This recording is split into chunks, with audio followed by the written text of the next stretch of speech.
Yo, what is the deal, everybody? What is the deal? Check, check. Welcome to another Raider Nation Unlimited. I'm your man, Wasted Talent. Salute to everybody in the chat. Get wasted with your brother, Wasted. Tell a friend to tell a friend. Guys, it's been a really, really rough go of things lately, man. It's been a really, really rough go. Oh my God, Raider Primos is in a place, man. What's the deal, my brother? Listen, now we can cook. We have over 100 in the room. Anything less than that is just uncivilized. You know what I'm saying? This is a little bit later of a show. It's a little bit later of a show. You know, it's cold out there today up in the Northeast. I mean, it is freezing out there. Salute to everybody braving the elements. I got in a little late from work. But yo, we gotta really break down what happened yesterday. We gotta break down what happened yesterday. Salute to everybody in the chat. It is time to cook. Salute to everybody over there on X. My brother Raider Primos is in the house. He just put on a magnificent show down the dial of his channel, man. Salute everybody. Make sure you support our brother Raider Primos, man. He's a guy that's always in the corner of all the Shieldmore shows. And he is a friend of the show. Salute to my guy Gibby, man, because I never get to actually be in the chat. I always have to watch the shows back. I hope everyone is doing well this holiday season, despite the Raiders being mashed ass. Gibby, listen, welcome, my brother. Welcome. You know, I know you always watch. You know, I'm glad that you watch. I'm glad you support the show. But guys, we have a lot to talk about. The Mokes is in the place. You know what I'm saying? We really got to talk about, you know, what happened yesterday. There's a lot to unpack, right? You know, there's some ineptitudes that we can see from Pete Carroll, and this Raider brass. There was a lot of stuff talked about the end of the game. Very controversial, man. Very controversial. One of the worst beats ever in gambling history. And that, for all my sick puppies out there who gamble all the time, man, you guys gotta be careful, man, because a lot of this stuff that's happening in the league, I'm not one of these super conspiracy theorists. I am not him. But what I can tell you is that listen, something don't look right with what happened at the end of that game. They had Dave Portnoy over there going crazy. We're gonna get into that. And look, man, let's begin to break this down. Now, you know, listen, you know, people are talking about, you know, the Raiders going 0 and now, man, 0-11 for the last 2 years in the division, right? And people are calling for people's jobs. I mean, it has been sick, it has been silly, it has been crazy. You know, the Raiders lost yesterday.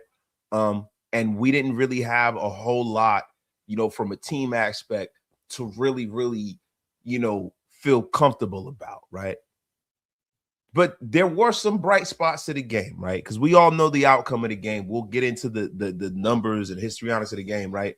But the emergence of Jack Besh yesterday was a very bright spot for this game, man.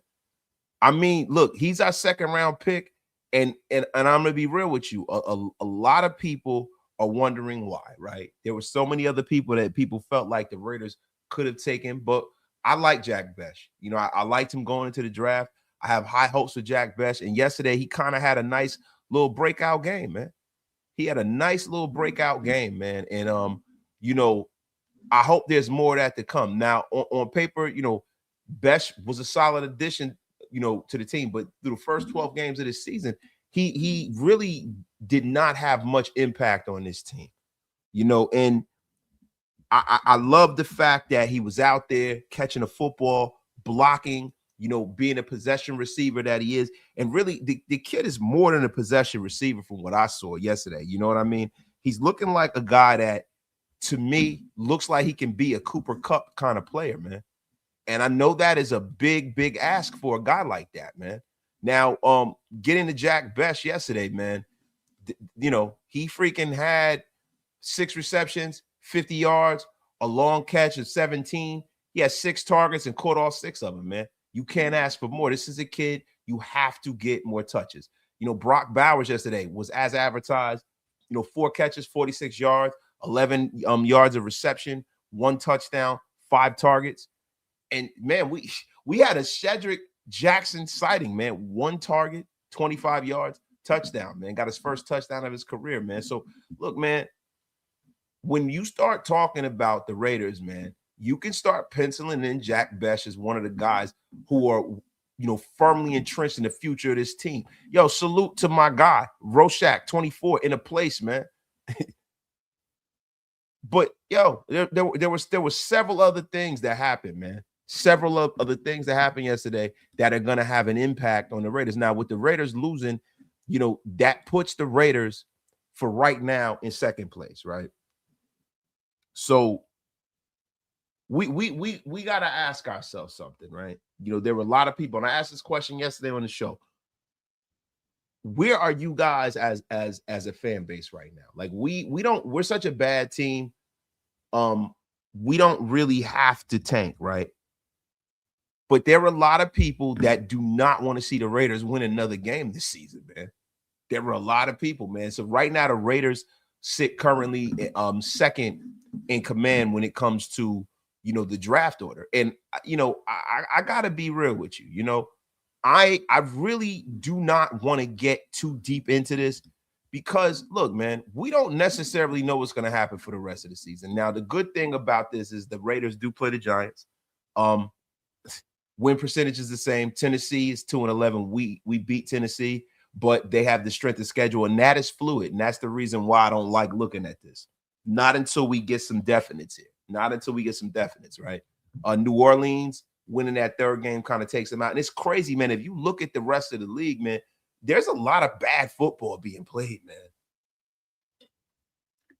It sucks that the Raiders couldn't just get close to 9 and 10, 7, not 9 and 10, but 9 and 8 or something like that, man, because man, they would be right in the mix. They'd be right in the mix right now. It's so sad, man.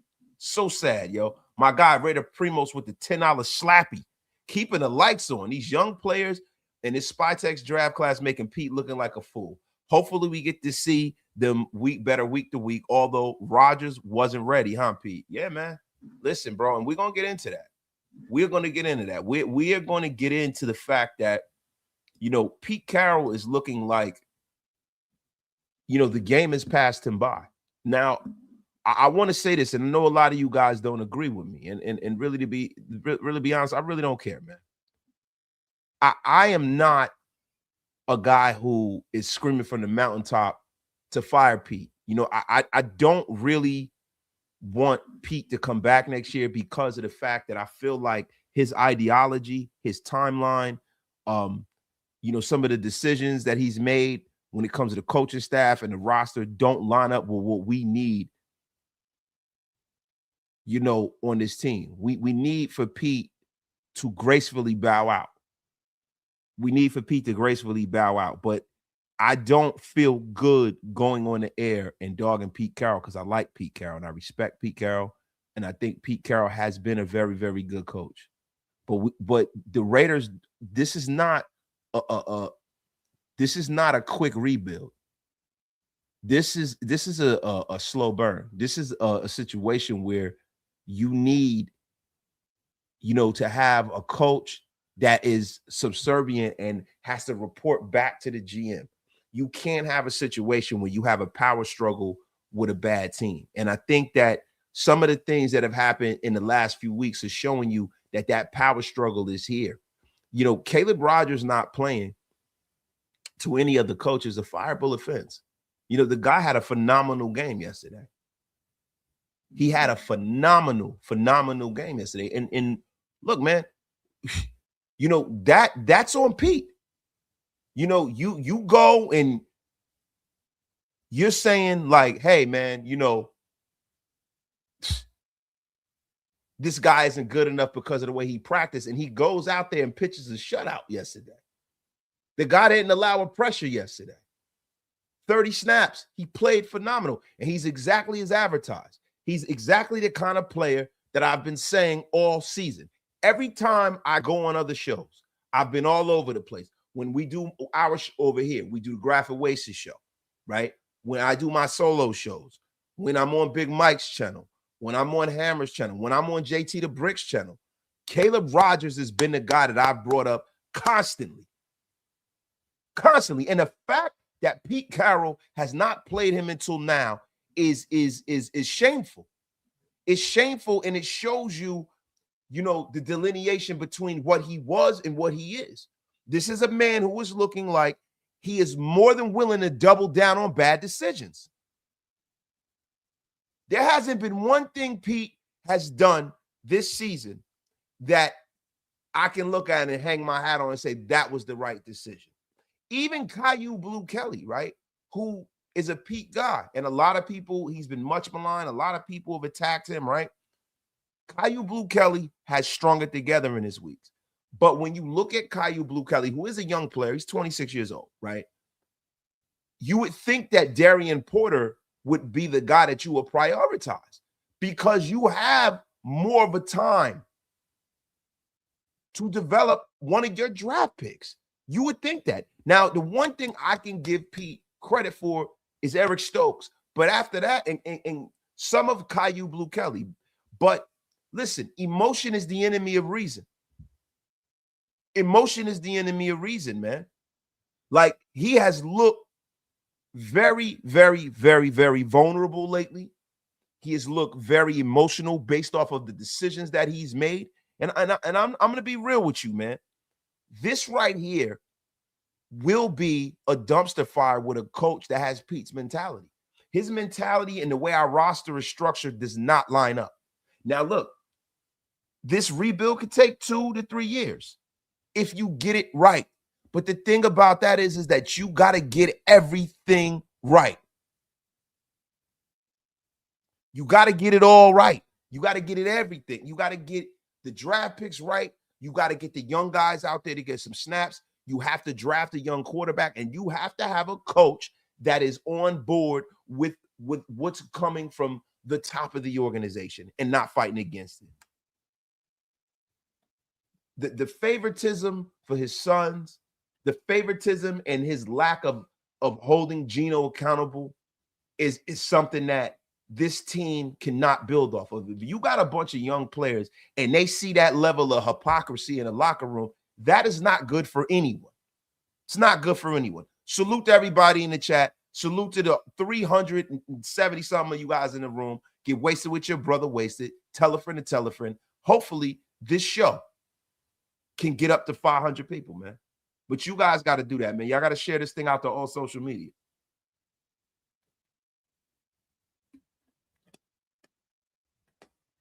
Now, the thing is this, man. I don't expect for Raider Nation to respect Pete. Just me being who I am, I respect Pete Carroll. I respect him. I don't want to see him go out like that, right? I don't want to see him go out like that. I like Pete Carroll. I think he's a hell of a coach. I think he's a hell of a guy. I just don't think that he lines up with us. He don't line up with us, man. He don't line up with us. He don't fit. He doesn't fit what we're trying to do. He don't fit what we're trying to do, man. And I don't want to be one of these people calling for this man's job, right? But I don't think he should be here any longer. I don't. I think Pete, look, man, Michael Jordan was a hell of a basketball player at one time, right? But do I want Michael Jordan starting 2 guard for the Knicks today? No. Do I need an older guy holding us back the way LeBron James is holding back the Lakers? No, we do not. And I think that Pete Carroll being in this building is holding back John Spytek and held back John Schneider. If you look at the program that the Seattle Seahawks have developed over there with Mike McDonald, with Pete Carroll being out of the building, man, they have one of the very best defenses in this league. These guys have stars all in that secondary. They have rebuilt the Legion of Boom. They've rebuilt it. A better version. Nick Armanwari and all of these guys, they have rebuilt it. And that's not happening right here. I can give Pete his flowers. I can respect him, but I can also think that he is not right for this team. And yesterday showed me that. Yesterday showed me that, man. Yesterday showed me everything I needed to know. And it's been like that all season. But the fact that we have had the level of ineptitude up front, man.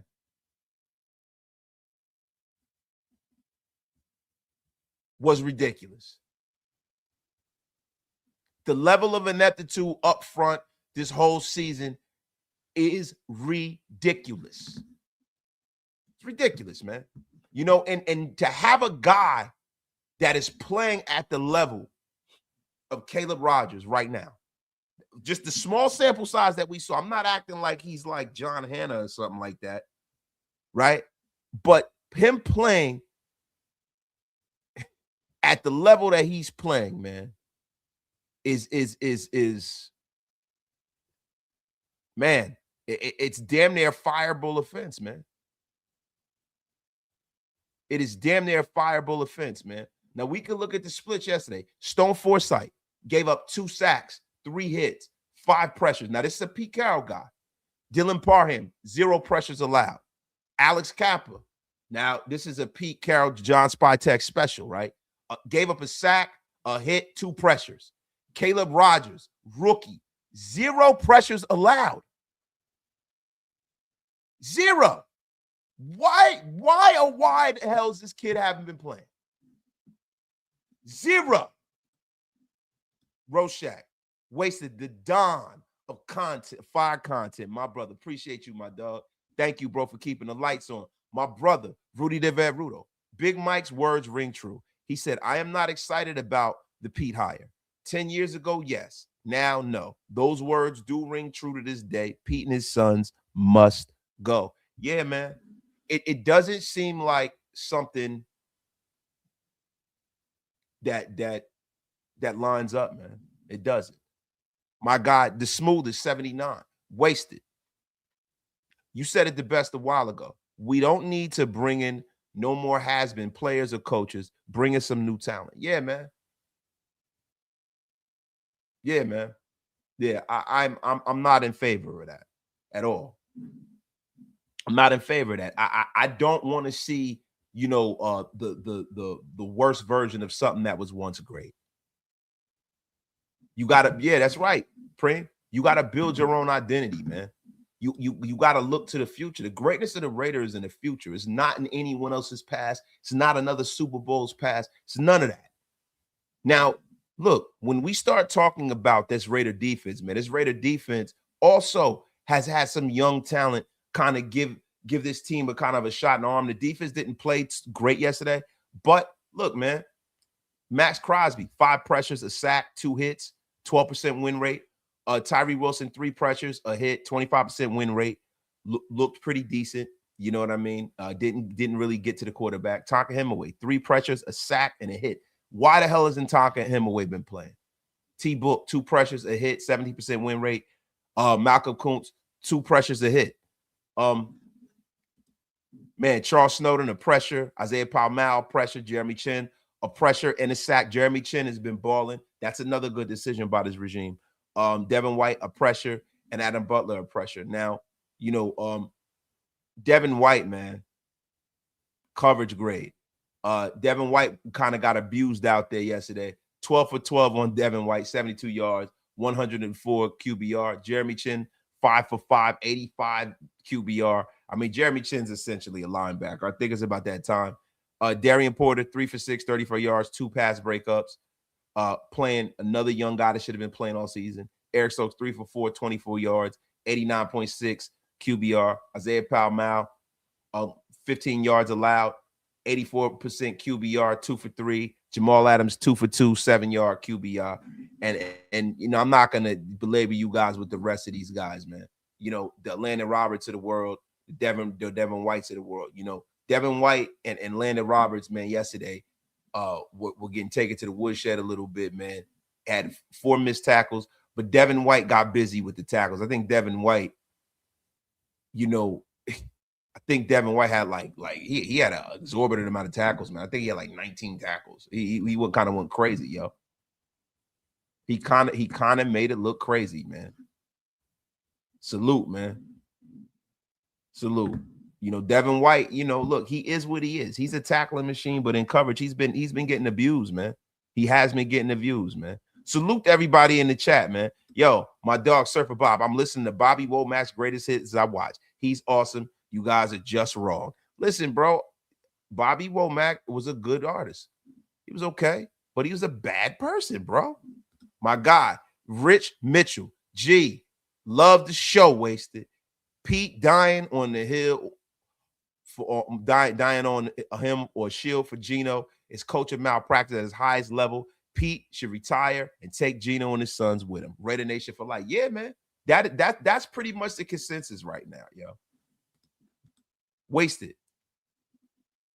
Why don't we have another good back to relieve Genty? Did this regime destroy Zeus's confidence? Every team has 2-3 backs, periods. Help us out. Bro, I think this regime thought that Zamir White was going to be the answer, and they waited too late to find out the answers to that test. Zamir White has not been good.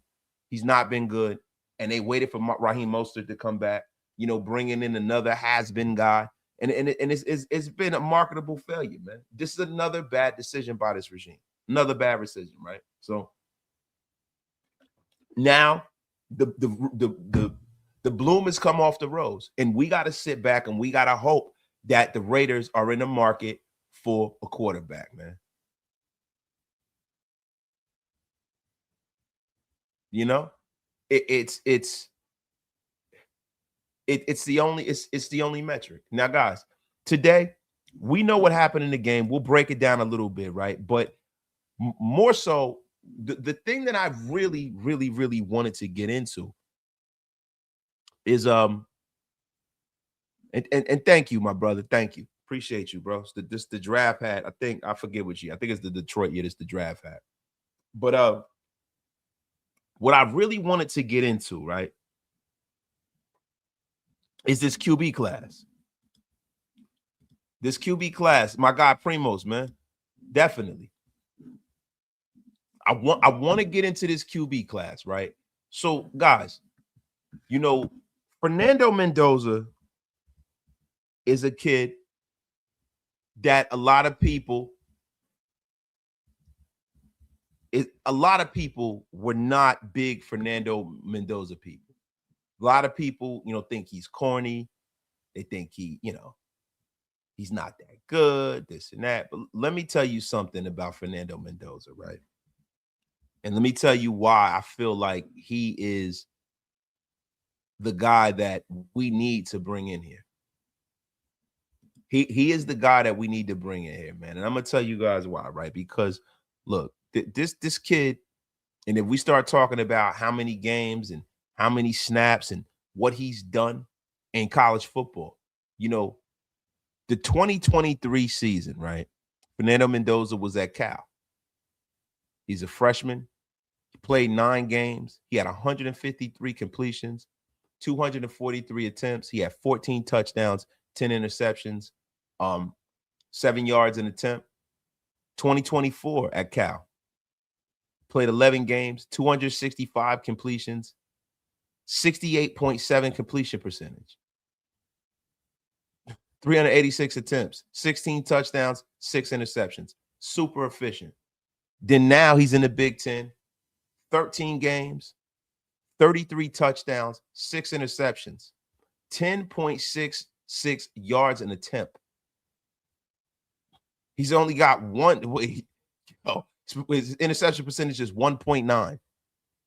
So 33 touchdowns, 3,000 yards. The kid has a lot of snaps, bro. A lot of snaps. This is the reason why, to me, he is the consensus guy. He's the guy, man. He is the guy. Now, there are a lot of people that want Dante Moore, right? There are a lot of people that want Dante Moore, that love Dante Moore. You know, they think that he's the better athlete. And to be real with you, that doesn't mean a whole lot to me, right? Now, Dante Moore was at UCLA. He was a freshman, played 9 games, 114 attempts, 11 touchdowns, 9 picks. At Oregon, as a sophomore, played 5 games. He had 8 attempts, 87 yards completion, 49 yards for that year. He didn't really play a lot at all. You know, you got to understand, Bo Nix was there. He didn't play a lot.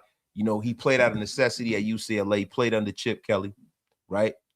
But for me, right, and Surfer Bob goes, Dante Moore is way better than Fernando, right? And for me, when I look at it, right, why is he way better? What makes him way better, right? The proof is in the pudding. The proof is in the pudding. Fernando Mendoza is just the kind of quarterback that the Raiders need, man. I mean, that's just stamped. The Raiders need a quarterback that when they go out there and they troll him out and they have him out there with Brock Bowers and Ashton Genty, right? He's a guy who can make every throw. He's a guy that study habits are way up to par. He is a leader. He's played a lot. He's played in a pro-style offense. People call him Matt Ryan. Well, God damn it. If he's Matt Ryan, then sign me up. Just sign me the F up. Now, does Dante Moore have a higher ceiling when it comes from an athletic standpoint? You damn right. You damn right. You know, Dante Moore, man, is you know, a dual threat. He's a dual threat runner, man.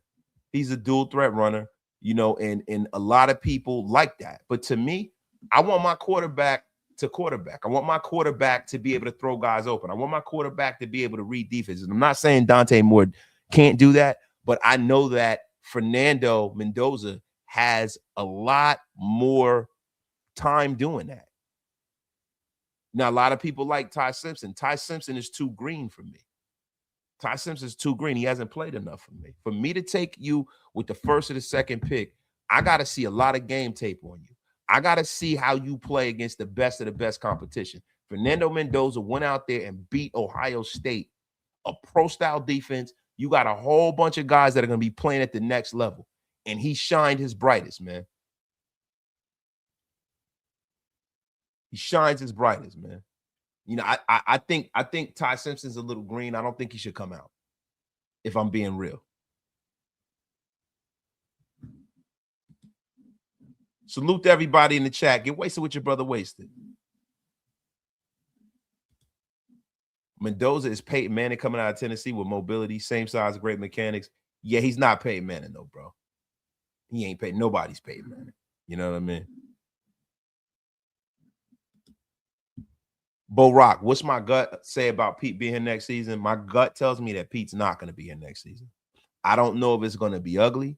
I don't know if it is going to be something that the Raiders can do behind the scenes. I know Pete is owed a lot of money, you know, and I know that he's not going to go out without a fight. I know he's a guy who wants to coach, and this was his only opportunity to do so, you know, but I don't think that with this level of ineptitude, you can bring him back, man. My guy, Keith Pardini, Wasted. You said several times we have made a lot of bad decisions with personnel, both in pickups and usage. Do you hold Spot Tech responsible? No, I do not, because he is not the final say. This is Pete's show. And see, this is the problem I have when you have a coach that has autonomy. Because as fans, when we look at the Raiders, we're saying you're the GM. You're supposed to be picking the players. But when you have a coach that has that much stroke, he can make all of these bad mistakes. He can make all of these bad demands and decisions because we don't see it, right? And then we blame the GM. Nah, man, I've seen Pete do this in Seattle for years. I've seen John Gruden do this.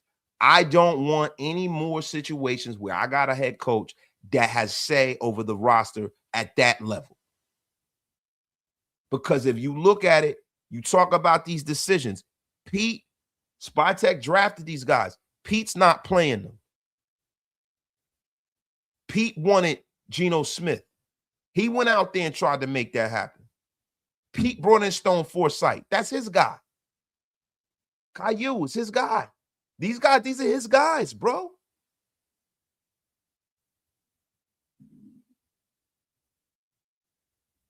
And look, we need an adult in the room, bro. All of that athletic ability is great, but when I'm talking about a quarterback, if he's superior from the shoulders up, that's the guy I take. Like there's certain measuring points that you need, right? You got to be a certain height, you got to move a certain way, you got to have an arm, right? Once you hit those bullet points for me, I take you, especially if I have a chance. Now we don't know what's going to happen right now, right? We don't know what's going to happen. We don't know where the Raiders are going to wind up. The Jets have the coffers to go and move up wherever they need to in this draft. They really, really do. The Jets are loaded. They're fully loaded with picks. But if you look at it, man, being super mobile in this league doesn't translate into championships. It really doesn't. And yo, Preem, you 100%, man. He led Indiana to an upset win over Ohio State, and I think that speaks volumes. I do too, man. And the thing is this, man. But see, Big T, you know, we sit up here and we tell the GM to grow some balls, right? And Big T, you my guy, man. I know you're upset, man. He 100% Raider, man. He's upset. But the thing about it is that the agreements that are made when people are hired are the things that bind them. You know, it can't be, this is his first GM job, or we're gonna bring Pete in. They make all of these little decisions behind the scene where the owner tells you that, he has just as much say or this or that. Once you start having that kind of stuff happen, right? What do you want the GM to do? What do you want the GM to do? My guy, Ruben Russ, Mendoza is 6'5", 220. He can still add some strength, but decision-making and touch is up there with the best. Mendoza also elevated his game when they needed him to be the guy, and I've seen him do that numerous times. Numerous times we've seen this kid do that. I'm not making this decision in a vacuum. I think this is, Leaky, what's up? What's going on? But I'm telling you right now, this is what the Raiders need. If you're going to draft a quarterback, you need somebody with the highest floor possible. I don't think Ty Simpson for the Raiders is draftable. Look, look, now if we take Dante Moore, I'll be happy because he's a young guy that a coach will want to develop. He's a young guy that has talent that can be cultivated. But if you're asking me right now, in December, who's the guy I want? It is Fernando Mendoza, 100%. 100%. 100%. Salute to everybody in the chat. Get wasted with your brother Wasted. Tell a friend to tell a friend. Listen, guys, I know this is one of those shows, man, where I'm in my bag, man. I know. You're looking at Peyton's professional career. Coming out of college. No, bro. No. I remember Peyton Manning in college. I remember him at Tennessee, bro. Look, he doesn't have what Peyton Manning has. I'm telling you right now. When Peyton Manning was coming out of Tennessee, I don't see the ball jump out of Mendoza's hand the way it did Manning. To compare him to Manning, Raider War Report, man, is asinine. This is one of the great college players. He's one of the great NFL players, and I don't see that level of arm talent from him. Like when Manning was coming out, bro, nah, dog. I personally don't see that. I don't agree. You got to go tell that to your people down there at the Raider War Report, bro. I am not comparing him to fucking Peyton Manning, bro. I don't see that, dog. No fucking way.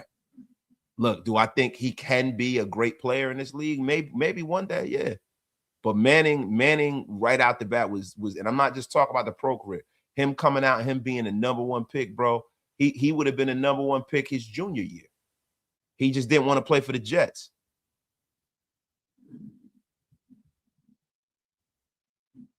Yo, Peyton, it was sometimes he would throw some wounded ducks, yeah. But Peyton, when he had to fit that ball in there, he did, bro.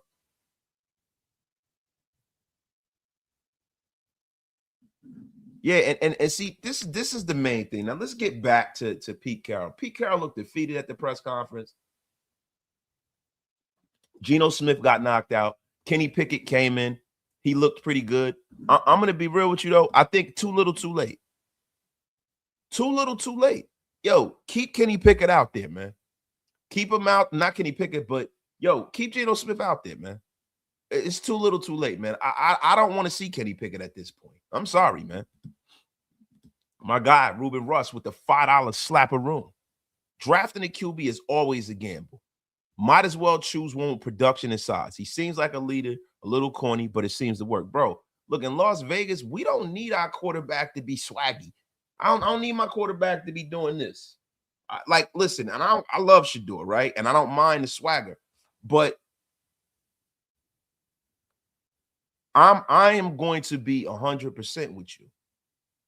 For me, right? I want my quarterback to be corny. I want my quarterback to be a guy that's in the film room. I want my quarterback to be the guy that's not hanging out with everybody and making everybody better. I don't need my quarterback to be a vibe. I need my quarterback to be an extension of the coach. I need my quarterback to be somebody that Tom Brady will look at and say, yo, I want that kid. I want to draft him. He reminds me of the kind of quarterback, because a lot of this stuff is tied up in. And look, let's really talk about this, right? Let's really talk about this. Tom Brady is like the de facto team president. He really is. And he has to play team president in the shadows because of his deal with Fox. Now, a lot of people are saying, look, man, Brady needs to leave that job and come and own the Raiders. But it's like, yo, are you giving up $370 million? Because I know I'm not. I know I'm not.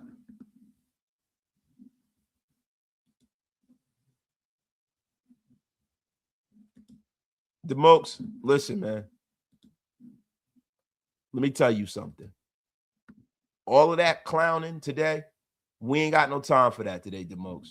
We got no time for that. I'm telling you right now, you come in here with that corn the long way, cornball shit, and you will be unceremoniously blocked. Gorilla looking smelly bitch. Motherfucker, you got me fucked up. And what the F you think this is, man? The F you think this is, man? You don't come in here disrespecting. Yo, my guy, that dude, JP3. If Harbaugh is let go from Baltimore, do you hire him? No. No. Nah, look, man, I want somebody from the McVay tree. I want a young coordinator. I want somebody new. I don't want the shittier version of somebody who's won somewhere else. I'm telling you right now, I'm cool. I don't want no retreads. I don't want Mike Tomlin. I don't want none of these. I want the Raiders to be brave and do what everybody else does. Do your fucking homework. Do your homework. Have the football guys that know who's who and what's what make the decision, bro. Do your homework. You don't got to go out there and go get it. Go get a name to make everybody happy. And that's the problem, right? The Raiders are always looking to go out there and add shock value and pizzazz.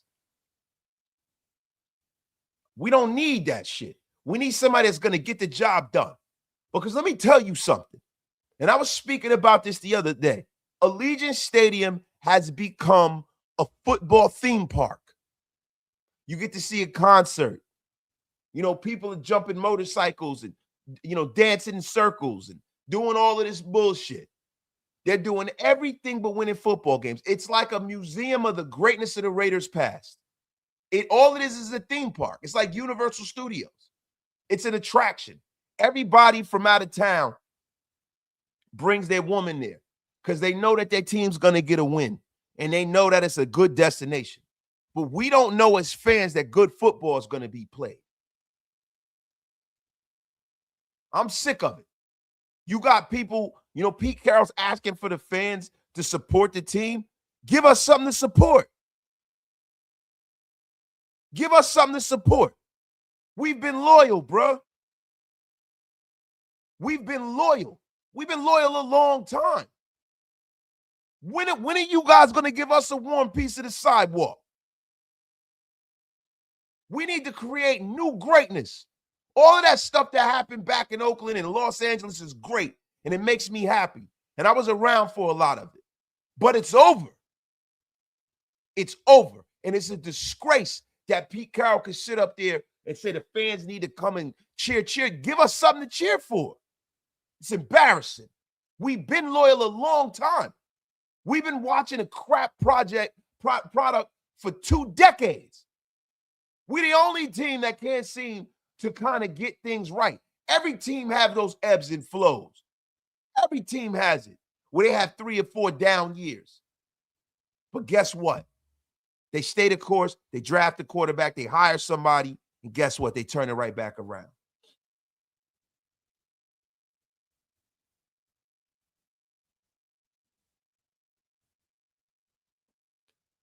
And yo, I'm not going to get into, Carroll and Mike Tomlin. What I know about Mike Tomlin is Mike Tomlin has been in the playoffs damn near every year he's been a coach. You can't say that.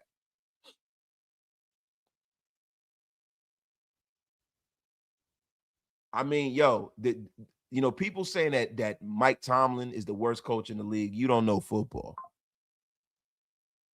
You don't know football if you say that. Look, and yeah, there were. Sir, yes.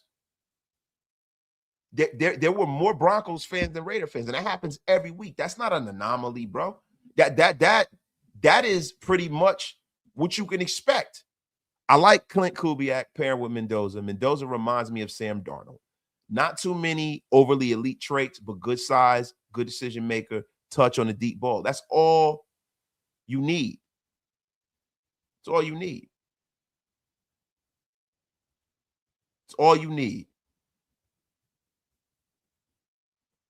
It's all you need. I mean, look, that's debatable, right? That's debatable. Pete Carroll has won and done some stuff that a lot of people haven't done, but he's not better than Mike Tomlin right now. But Mike Tomlin, saying Mike Tomlin the worst coach in the league, that means you don't know ball. You don't know ball at all. And don't come in here with that crap for you get unceremoniously blocked. This is a serious show. This is a family show. I don't want to get to unceremoniously blocking people because, listen, let me tell you something. I pride myself on having the smartest chat in Raider YouTube. I can't have a bunch of bums in here just making erroneous comments. I can't have it.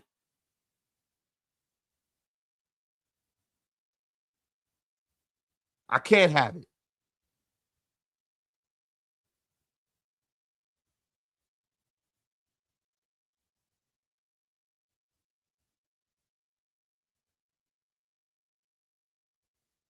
I cannot have it.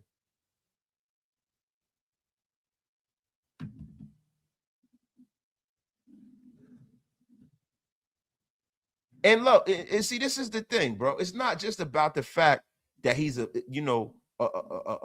black man, right? It has nothing to do with it. It's just not true. It's not true. Like, and Mike Tomlin ain't the coach of the Raiders, so I don't give a shit. But it's not true. The guy has been, a damn good coach for 20 years. Won a Super Bowl. Like, what the fuck else you want? I'll take a coach with the career of Mike Tomlin here in Las Vegas any day of the week.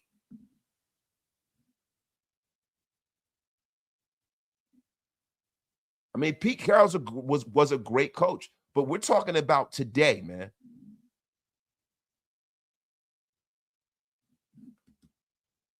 And when you guys talk about Mike Tomlin is not the GM, and he ain't the one picking the players, bro. He's not the one picking the players. Yo, Art Rooney Jr. and them guys up there, they're the ones picking the players, and he coaches them. So when you talk about who's not drafting what, you got to look at the Steelers brass and not him. He ain't drafting nobody. I don't know why we're even talking about Mike Tomlin. What the F are we talking about here?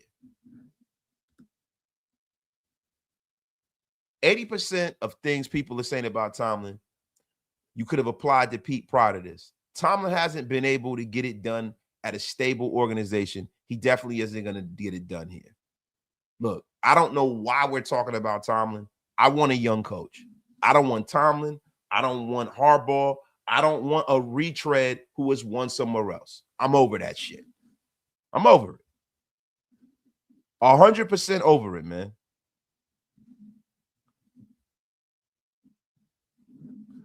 My guy, Raider Jeff, man. For the love of God, Raider fans need to stop this bring back Gruden crap. The ship has sailed. We don't need Gruden 3.0. No, we don't. We didn't need Gruden 2.0, if I'm being real with you. We didn't need that. See, that's the mentality, bro. And the thing, this is the thing, bro. We have to be we need to be better for the demands we make. We got a lot of fans that want to see people win. They want to see the Raiders win. And that's cool, right? But guess what? You got to see this thing be built from the mud. And sometimes you got to hire a young guy and let him go through his bumps and bruises. See, the problem I've been having with Pete all season is the fact that the mistakes that he's making is the reason why you would have a Pete Carroll in the building.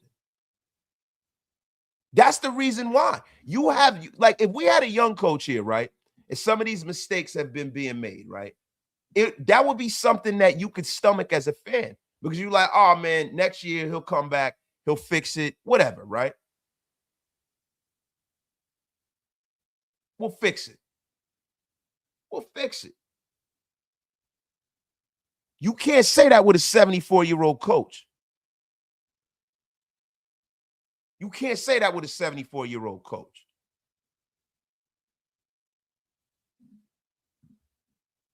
And yo, listen, the idea of Gruden coming back, I understood why the Raiders were doing it. They needed something to sell to the fan base because we were leaving Oakland. I knew it. But once I found out that John Gruden was the dictator, lord, ruler, and master of the Raiders, and he had unchecked power, and he had the same standing as Reggie McKenzie, I was like, okay, this isn't good. And then when they fired Reggie McKenzie and they brought in a rubber stamp GM, I knew it wasn't going to work out good because John Gruden was a shitty GM in Tampa Bay. Thank you, Paul. Appreciate it, man. I love this podcast and this group too, man. Now, a lot of people like Marcus Freeman, right? Paul, I'm going to be real with you, bro. I don't really, there's only 2 college coaches that I would consider bringing in, maybe 3, right? He's not one of them because I don't necessarily think that he is the offensive kind of genius that we would need. You know, like, I don't think he's done enough at the college level. He hasn't done enough at the college level, man.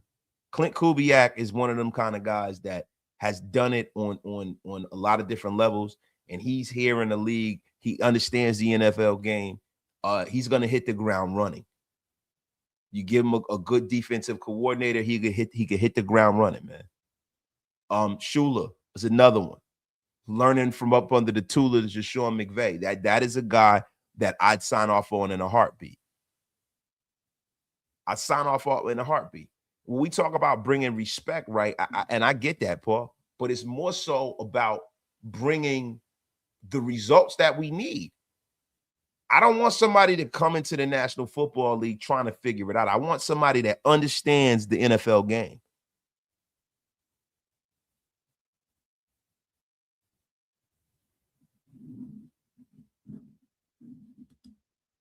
The nation will always have love for Gruden because he is the last coach that embodied the Raiders spirit and still does. Both stints feel incomplete, but don't bring him back. Beyond that, right? You know, John Gruden unchecked is not a good thing. When John Gruden was here the first time, the reason why I was successful was because he had somebody like Al Davis in the building and tell him to shut the F up. I'm the owner. I'm picking the players. If you don't like it, go find your own team. Al Davis was still lucid and still ready to roll. But it's been perfect timing. So look, let me ask you guys what you guys think about, at the end of the game, this Dave Portnoy situation, man. That bad beat at the end of the game. What do you guys think about that? What do you guys think about it? Like, people are saying that things are freaking rigged. things are rigged. The NFL's rigged.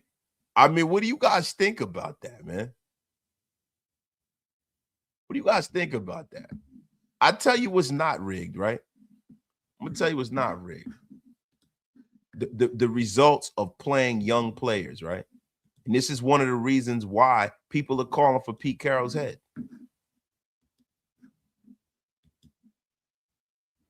Okay, now notable non-QB rookie performances week 14, right? Luther Burton, 5 touches, 70 yards, played well. Nick Armenwari, a guy that I wanted. You guys know I love Nick Armenwari. 1 pick, 1 sack, blocked field goal. He balled out. Harold Fannin is looking like, Shador's number 1 tight end. 8 catches, 114 yards, 1 touchdown. RJ Harvey ran all over the Raiders yesterday. It's disgusting. Devin Neal, 20 touches, 84 yards, a touchdown. Devin Neal's looking like the real deal. And Caleb Rogers, 39 pass snaps, 0 pressures, man. How do you wrap your mind around this? How do you wrap your mind around this guy not playing? How do you wrap your mind around this? Like whose man's is this, bruh? Who did this? Who did this? Yes, right. Big Mike doing the Lord's work. He mentioned Devin Neal on the show. Salute to my brother, Big Mike. But yeah, Ray J, yes, he did. And this is the thing I need an explanation for some of this shit. I need an explanation for you tell me he has a bad practice and you don't start him. And then you start all of these Land of Misfit Toys journeyman players. Right? To me, that looks rigged. This whole competition Pete thing, this compete thing, that looks rigged. Because the proof is in the pudding right here. The proof is in the damn pudding. It's in the pudding, man. Like Bill Cosby. So let me ask you guys a question, man. Yo, so a lot of people say that, that whole decision to kick the field goal at the end of the game looks fishy, right? Now, Pete Carroll spoke on this, right? Now, let me ask you guys if this explanation will suffice for you guys, right? I'm going to show a little clip. I don't think this will get me flagged, but I'm going to show a little clip of Pete Carroll's explanation of what happened at the end of the game. And you tell me if you guys think he's lying. Well, if you notice, I was battling with the official, making a plea because we saw 8 seconds, 7, which would have given us a chance to kick the field goal, kick an onside kick, and maybe have a second left. And then when it went down to 5 or went down to 3 or whatever they did, and then they put it back to 5 or whatever, then I knew it was going to look stupid. Like you couldn't figure out why we were doing it. So, but one, it was 8. I was trying to get it to 10. I was talking 10, with the guy trying to get it back up. And I thought I'd had a chance to plead it and plead it, and they might give me a shot. And so I was just competing all it was. But fans couldn't understand. Like you're asking the question, but there was a real clear thought what we were trying to get done. Yo.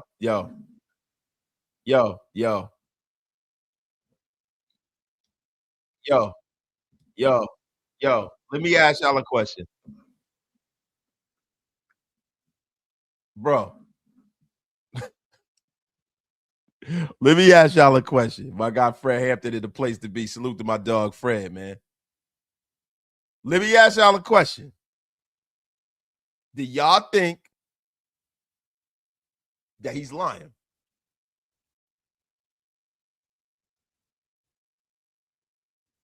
Do y'all think he's lying, man? Big Mike Raider, man. My brother, Big Mike Raider. Spread was 7.5. The over-under was 40 points, 40.5 points. Shit smells real fishy to me. Hey, Big Mike, you got time to grace us with your presence, man. I'm about to get off of the air in another 10 minutes, man. You got 10 minutes, bro? You got 10 minutes? If you got 10 minutes, I'll send it to you, man. Yo, he said he can't even say it with a straight face. So what you guys think, man? What y'all think, man? I would love to ask Pete why Rodgers hasn't been playing and why Charles Grant still hasn't been playing. See, right now, when we start talking about credibility, right, there's a credibility problem here. There's a credibility problem here, bro. Everything that the Raiders have doubled down on this year, not playing the rookies. Soon as we play the rookies, guess what happens? They ball out. I mean, there hasn't been one thing that the Raiders have doubled down on that has worked in their favor. There has not been one. Big Mike is in Instagram, bro.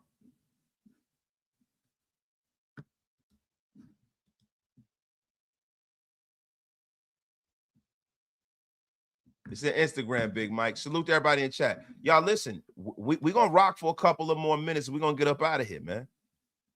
But, him doubling down, man, it's just, there hasn't been one thing that's worked. And I don't want to come after Pete. It hurts to come after Pete. And it's not that I give him all of this grace because he's done things great for the Raiders. That's not why. The reason why I give Pete grace is because of what he's meant to the game of football. He's a hell of a guy. He's a gentleman. And it hurts me to be this honest and this candid about Pete Carroll. And then you see what happened at the end of the game. And it's like, even from a football perspective, let's take the gambling part out of it. From a football perspective, like, for what, bro? You're not going to win that game, bro. That's like delusion. Keith Ardini says, notice Pete wasn't looking to the camera when he explained it. I mean, do you guys think that it's just ego, or do you think he's lost his fastball? I think he's lost his fastball. It says ego has killed us. This organization sent this organization to an expansion round with a half a season. It's fact, man. No, I'm asking because of that field goal. Let me tell you something. That field goal, right? One, you're not going to win. There's no mathematical way you're going to win a game, right? That late. Then your players are taking hits. Making that kind of a move don't make any sense to me. It doesn't. So now it looks like a controversial thing. Now it looks like a bad beat. Now it looks like a backdoor cover from the Raiders. Let's face it right now. Pete was not the answer. He should have kept trucking into retirement. It's sad to see this organization year after year with the absolute worst display of management. Yeah, and I think the metric that they're using and why they're hiring coaches is a part of the problem. Why they're hiring these guys. Come on, Wasted. This is the same guy who kept Marshawn Lynch from winning the map in the Super Bowl. Don't forget that. I haven't forget that. I haven't forgot that. I like Pete Carroll. I like him as a guy. He seems like a hell of a guy. Has he made some mistakes along the line? Yeah, but I like Pete.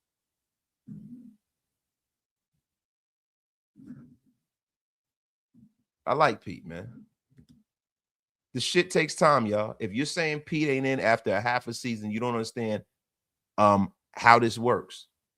This was not a Super Bowl caliber team. It was the opposite. But see, this is the problem, right? If the Raiders were trending towards 500, over 500,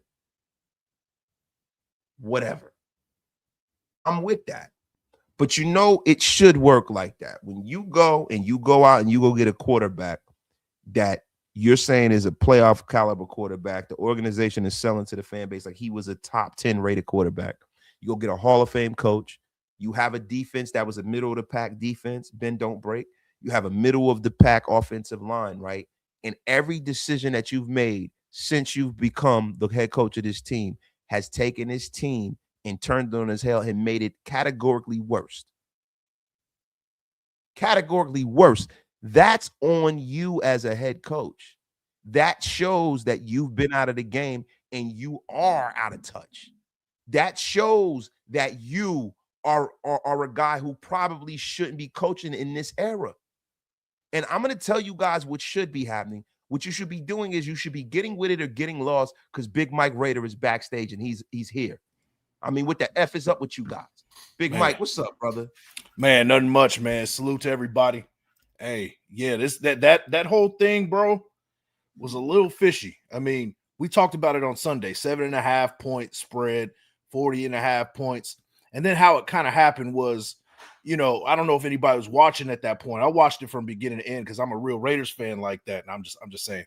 But at the end of the game, it was like, it was garbage time and they're still throwing the ball. And I'm like, what are they doing? You guys are still throwing the ball. Like, just run the ball and call it a day. They got Kenny Pickett still wheeling and dealing out there down 10. And then they throw it to what's the dude's name? Tyler Lockett. Yeah. And then they get called. The ref calls like a bogus delay a game. Yeah. And I'm like, okay. So I know what's happening. I had the biggest Grinch smile on my face as soon as it happened. I'm like, I know the deal because I already knew what the over-under was. I already knew what the spread was. I was like, all right. Now do I think that is Pete Carroll kind of knowing what the job is? I don't think so. I think maybe it was kind of after the fact, like, all right, well, there's a bunch of Bronco fans out here. They probably put some money on the Broncos to cover the spread. And then they're like, all right, well, hey, let's ruin the day. Let's ruin their day a little bit. Wait a minute. Was this the petty police? It's the petty. We have to call the petty police. Oh my God, Big Mike. The petty police made an appearance at Allegiant Stadium, man. Yeah. Hey, I don't think it's necessarily a rigged deal from Pete Carroll, but he knew what the spread was. He knew what the spread was. And man. I think it was hey, they we got 90% Broncos fans in here. There was no Raiders fans in there, people celebrating in the home stadium. We got the bettors out there, which is a lot more people than we think. Let's ruin their day. Let's ruin their day. We saw Portnoy pretty much go ballistic and start threatening people's lives. I don't. Dave Portnoy, he does a bit much. It was an overreaction. I'll say that he overreacted and he was just trying to have a viral moment. But Pete Carroll knew, and I think it was just petty police stuff. I don't think it's just trying to rig the game. I think he knew exactly what was going on. Oh yeah, I do too, man. I do too. And it was like for pride. Yeah, right.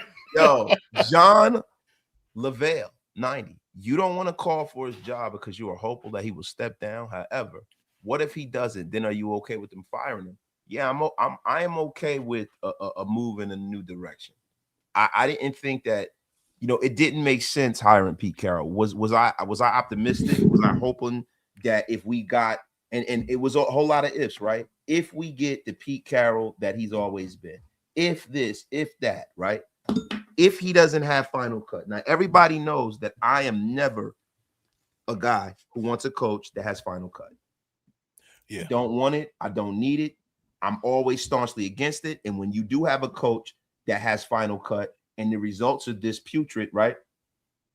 I'm willing to move on quickly because I'm not going to go for a heap and helping of your bad decisions on the field and off the field.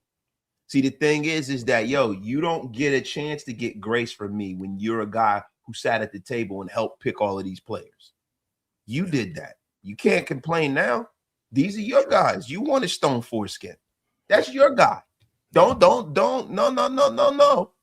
So to me, you don't have just 1 year here. You have 2. Right? So let's add the bad decision making in the offseason and let's add the bad decision making on the sideline and the bad personnel decisions. And when you got a guy that has that much autonomy over this roster, and not one thing he's done has paid dividends in the win category, it's time for you to go. Yeah. It's time for you to go, man. You know, the whole Geno Smith thing, just from the short time I saw Kenny Pickett, and I know Geno Smith is like Raider herpes. He will be playing next week. Yeah. He will be playing next week, man. Make no if you got to wheel him out there, he's going to be playing, right? But the fact that it took this long to sit this guy and not at least see what you got in Kenny Pickett, and now it's in the 9th hour. Now nobody wants a win now, right? That to me is the problem. Yep. That's exactly the problem, man. And we said it on Sunday, right? Like this dude is. He's not the answer for something that's going to be a long-term deal. We were under the impression he was going to come in here. We're going to try to win now. That's what makes this so much worse, is that not only are we not winning any games, nobody expected playoffs, nobody expected Super Bowl, but we definitely didn't expect 2-11. That's the problem with it right now. Yeah, no, sorry, Bob. We definitely were not expecting that. I mean, Big Mike, man, I'm going to be very transparent. I don't want the organization to look like a dumpster fire, but the perception of the organization isn't as important to me as the actual results of the organization. And it is getting to the point where we got to ask ourselves, right? How much latitude do you give a guy that is complicit in everything that's going on? How much latitude do you give him? You don't give him. How much latitude do you give a guy that refused to call out Geno Smith? How much latitude do you have a guy that has his son that's here that's bad? How much latitude do you have a guy that refuses to play the players that your GM picked for you? How much latitude do you give him? None. I mean, because clearly it's just not working. Everything that has Carroll on it is stunk since day one. It's time to move on from it. You know, it's not going to get any better. It's not like Pete Carroll's going to be sharper next year. You know, he's going to be 75 years old next year. And if he continues making his moves, what is that going to look like next year? You know, are we going to bring in Tyler Lockett again, or we're going to bring in Richard Sherman from retirement? What are we doing? Man, you know what I mean? Bam Tam is coming out of retirement, bro. Like, I mean, goddamn it, Earl Thomas is going to be here, oodles and noodles and all, man. He's going to be up in here rocking and rolling, acting crazy, man. They said, anyone see Phillip Rivers coming out of retirement to play for the Colts? Listen, man, Joe Flacco playing. Yeah. Look, I can see it. I mean, I'm surprised, man. Phil up there, man. Phil got 20. Look, he got a lot of children, man. I get roster over there, man. He got a full roster, man. He got like 20 kids. I can see why. I can see why, man. Man. Yeah, I mean, so Big Mike, let me ask you a question. Wait, hold on. Stephen Hinton, y'all gave AP way more smoke. Yeah, we did. AP was the coach longer too, right? Yeah. So you kind of can't say that. We didn't give AP smoke his first season. We gave him smoke last season. And the reason why we gave AP smoke was because we saw time after time from a strategy perspective that he didn't have this thing figured out. The game management was bad. There were a lot of games that we could have won that it was strictly on him. With Pete Carroll, the problem with him is that he is too old to make the amount of decisions that he's making. And I don't want to be an ageist, but the thing is that this, man, you can't have him making every damn decision, bro. That can't work. And all of that stuff is proof in the pudding. Proof in the pudding, man. I'm sorry, man. So if you got a problem with that, whatever, man.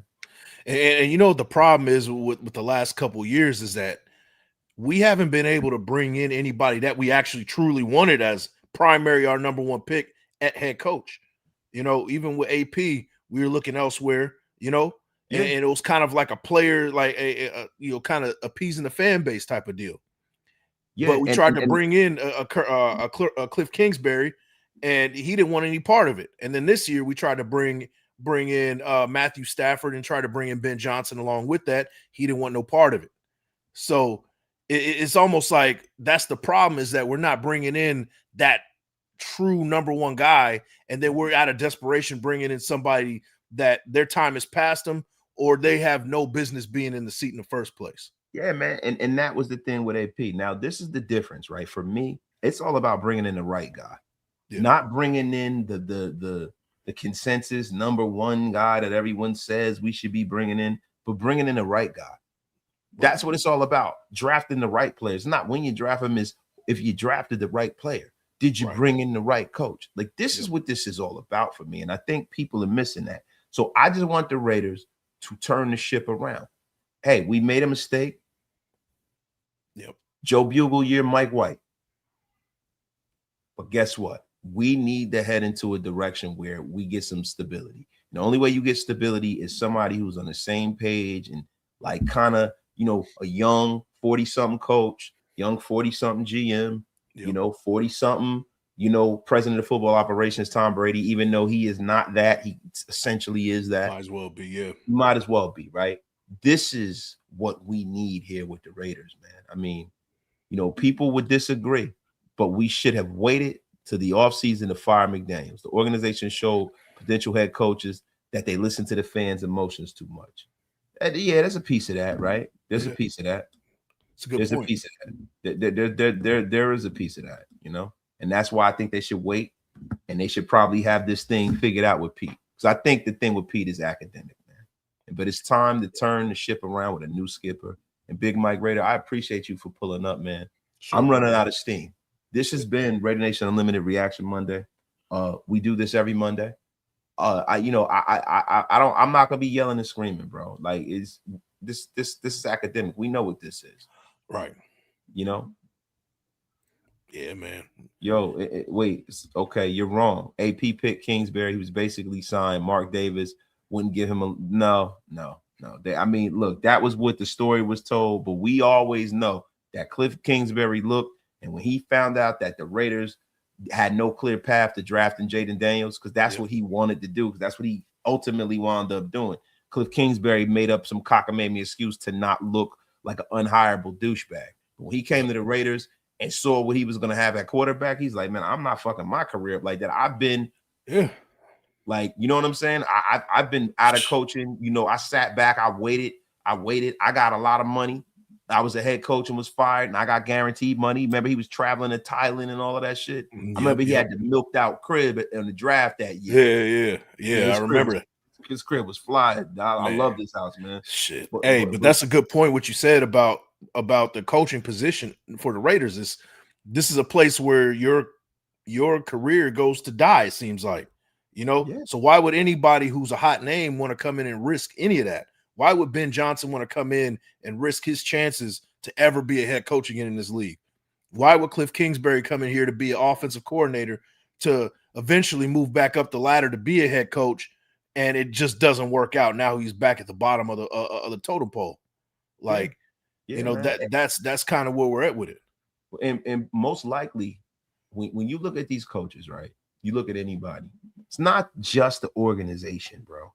It's not just the organization. It is the cast of characters that they have in the building. That's the shit that people don't understand. Who do you have in the building, right?